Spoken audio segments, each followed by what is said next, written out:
How's it going, YouTube? Happy Tuesday. Wait, is it Tuesday? No, it's Monday. Happy Monday night to you. Yeah, I haven't been on the road that long this particular stretch, and already the days have run by the wayside. It's easy to forget what day it is, sometimes even where I'm at, what I'm doing. All I know is that there's an interstate nearby or a highway of some sort, and I'm going to be going one of those directions. That's just, sometimes that's all I know, and most of the time that's really all I need to know. But anyway, what I wanted to yak at about this evening, what I wanted to yak at you all about this evening, as I'm shut down for the night at the Loves in Eden, Ohio, or Edon, or however you pronounce it. I don't know. Because it is the only truck stop that is saddled between the Ohio Turnpike to the east and the Indiana Turnpike to the west. It is the no man's land between the two places. And by a miracle, there was still a spot available to me at 9 o'clock at night on a Monday evening, which honestly is incredibly surprising, but you know, sometimes you get lucky, sometimes you don't. It all kind of depends where you're at, when you're at, how you're doing, what you're doing, and whether or not the folks who prefer to run overnight are starting to wake up and boogie on down the roads. So I might have gotten lucky with one of those folks who's pulled out and was kind enough to leave me their spot. So whoever that was, much appreciated. Anyway, what in the world am I wanting to yak at you all about this evening? Well, because it is Tuesday, no it's not, it's Monday, because it is Monday and we are getting close to Halloween, and also because we are deep into the fall season, or getting deep into it at least, I wanted to take a moment and ruminate and pontificate a little bit on the joys and aggravations of auxiliary power units and bunk heaters. Because the truck that I own was a fleet spec truck first before it came into my hands as an owner operator, when I took possession of it, it did have a bunk heater, and I believe it's an S-bar bunk heater. I'm honestly not too sure. It doesn't give me a brand on the control unit. I think it's S-bar. It might be Eberspracher. All I know is that it's part of my Thermo King APU system. I've got a tri-pack Evolution APU mounted to the truck that came with it, which I am very thankful for, even though it has been occasionally an incredibly aggravating piece of equipment. But what it does enable me to do, for those of you who might not be aware of what an APU can do for you, it enables me to ensure that my batteries remain charged and that my engine coolant is kept at an optimum temperature, especially as we get closer and closer to the four-letter S word that every driver hates. It's snow. As we get closer and closer to the threat of that happening in most of the lower 48 states, and for those folks who operate in Canada, them as well, my apologies to you and condolences in advance. Very critical pieces of equipment, because they do help. If like mine is, if you have the winterize, or the I forget what they actually call it. The gentleman who was talking to me about it told me what it was, and essentially there are the primary coolant reservoir on the motor, and also the engine itself. The primary coolant reservoir does also feed the APU, so coolant is pulled from the reservoir to the APU. It's run through the APU's system to keep the APU's components at the appropriate temperature, and then the hot coolant is run down the hot leg back to the main reservoir. But on its way to the reservoir at the front of the engine block, it passes through the engine as a whole, and so it is bringing heat and warmth to the engine as it cycles through to the main reservoir, and so the engine is kept at a warmer temperature overnight. This means absolutely nothing in the summertime or in the fall. But coming up here soon in the bitter cold that we will, I'm sure, see somewhere, somehow, somewhen on the road, it will come in very handy, because what that will enable me to do is not only will it keep my batteries charged overnight, especially in bitterly cold temperatures, it will also keep my engine warm and ensure that I have a much easier time starting up on ultra cold mornings, and enable me not to run my engine, thus saving me on fuel costs. Because I think at best my APU, if it's running consistently and continuously, is burning, I think, maybe somewhere between 1 and 2/10 of a gallon of diesel fuel an hour.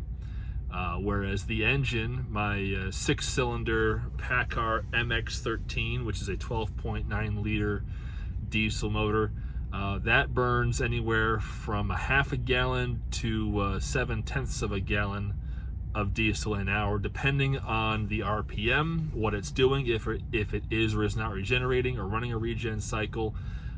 So with diesel being well, if you are east of Ohio, diesel is $4.15 a gallon minimum at most of the big truck stops. The prices I saw and was paying was about $4.25, $4.30 a gallon for diesel in Pennsylvania, just this last run, and also New Jersey. Last I saw, I believe it was just under $4 in eastern Ohio when I crossed over by Youngstown. Earlier today, it was about $3.98, I think, was the price I was seeing. But I haven't checked to see what it is at this particular truck stop, because I'm not planning to fuel here. I'm not going to plan to fuel until sometime tomorrow, either in western Indiana or Illinois.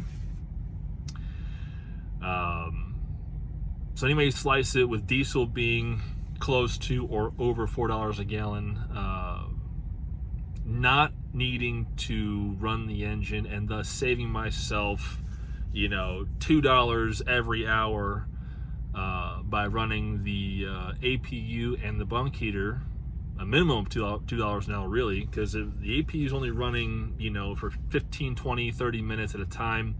So if it is, let's say it is burning 0.2 of a gallon an hour, if it's only running for at most half an hour, that means I've only burned 1/10 of a gallon of diesel, which means it's only cost for just the APU 40 cents for that hour to charge the batteries, heat the motor, and whatever else it needs to do for that time. Now, I'm not sure how much diesel the bunk heater burns. I know it's far less than 1/10 of a gallon of diesel an hour, but I don't know if is it 1/100th of a gallon? Is it a 50th? Is it a 20th? That's math I don't know. That's numbers I don't know.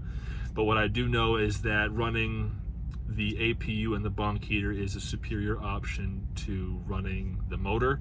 I know a lot of guys who run the long hood Peterbilts and Kenworths and the old school Freightliners that may not have these pieces of equipment. They're the guys who run their motors 24/7. Like they don't turn their engines off until they get home. Like I was talking to a driver when my truck was in the shop this past March, and he said he was driving, I think he was Peterbilt 379, he told me he was driving.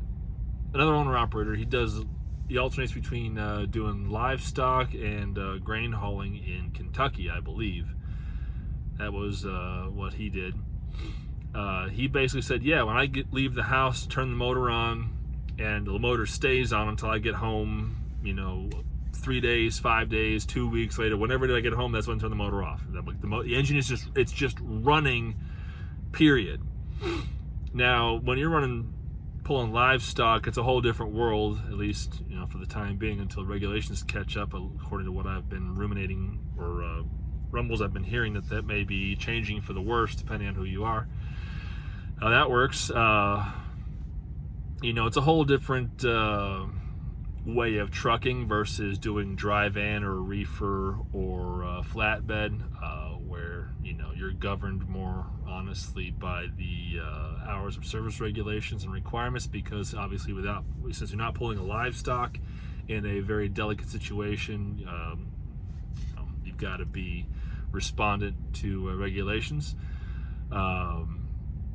So they have a whole different way of doing business, and they run a whole lot harder, so they're not running nearly as efficiently as I am. I mean, I'm averaging, according to the truck computer, I'm averaging between 6.5 and 8.5 miles to the gallon on the road at highway speed, depending on terrain, temperature, conditions, what have you. So it's a different way of doing things entirely. But he was saying he just runs his engine constantly. But then again, he's running an old 379 that does not have a DPF system on board, so he doesn't have to worry about that filter, that DPF system getting gummed up with diesel soot and DEF goop or whatever the actual material is when it actually hits the filter system.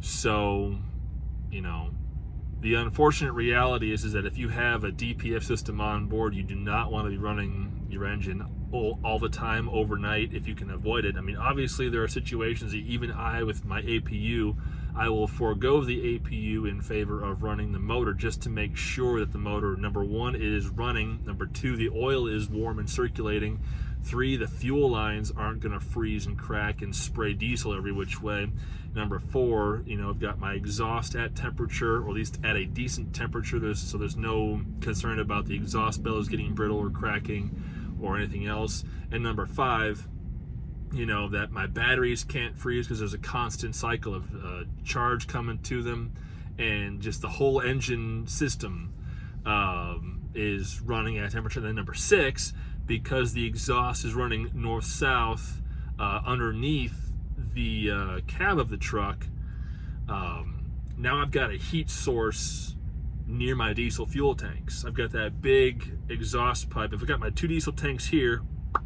Right down the middle, I've got a hot exhaust pipe. And now I don't know how much actual thermal conductivity there is between the exhaust pipe and the 200-gallon diesel tanks to either side of the frame.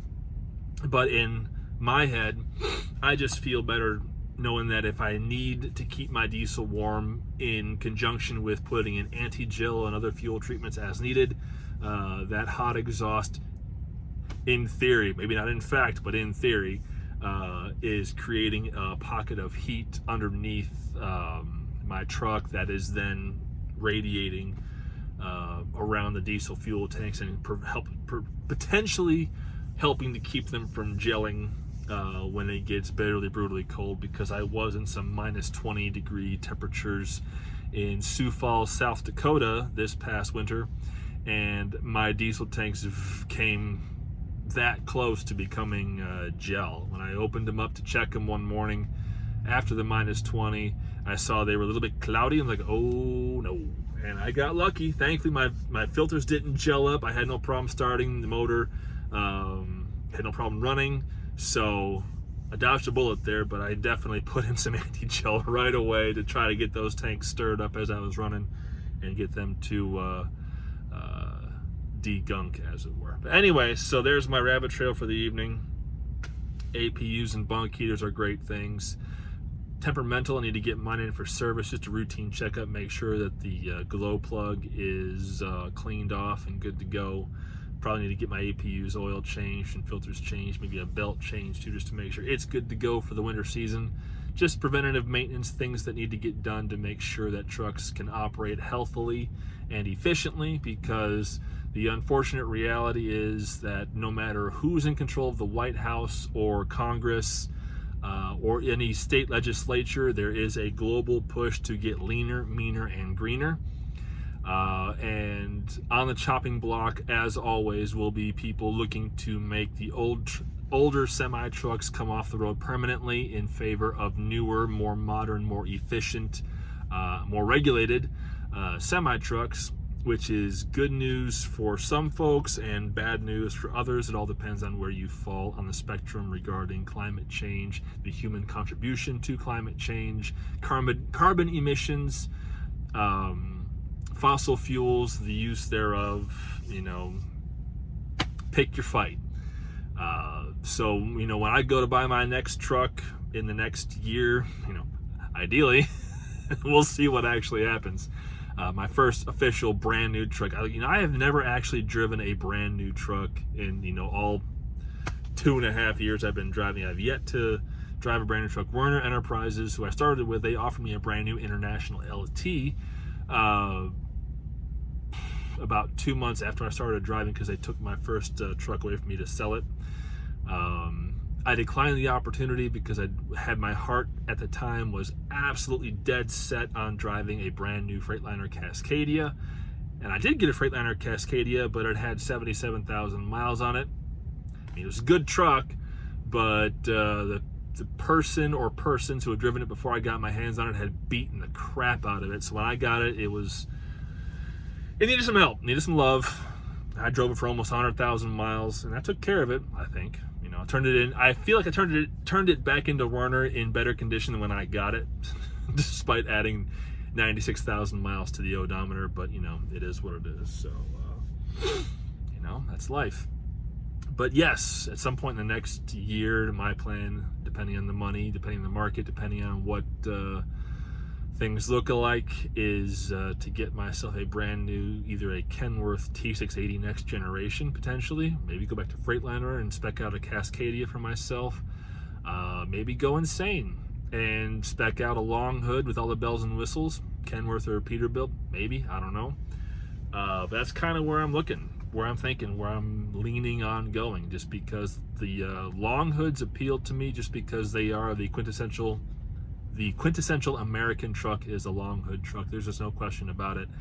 And because I literally spent my entire driving career to this point, all 2.5 years of it essentially, in either a Freightliner or a Kenworth truck, I have come to feel like I know those trucks.